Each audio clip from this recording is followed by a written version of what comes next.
अगर आप भी चाहते हैं दंगल म्यूजिक का ऑडियो वीडियो सबसे पहले आप तक पहुंचे तो रेड कलर के बटन को दबा के चैनल को सब्सक्राइब करें और साथ में बेल आइकन को दबाना ना भूलें। राजधानी रिकॉर्डिंग स्टूडियो बेलवतिया।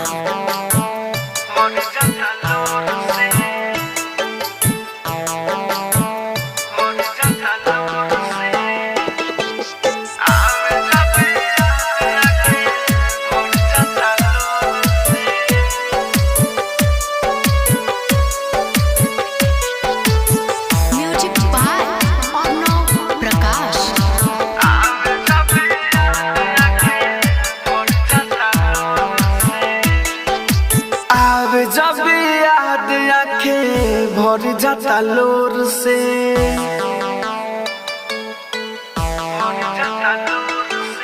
आवे जब याद आंखें भर जाता लोर से, आवे जब याद आंखें भर जाता लोर से, तुहरे सूरतिया हमारा लौक चारों ओर से, लौक चारों ओर से। जब याद आंखें भर जाता लोर से, जब याद आंखें भर जाता लोर से, भर जाता लोर से, भर जाता लोर से, जब याद आंखें भर जाता लोर से, जब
जब भोर से याद जो आवे अखिया भर जाता लो।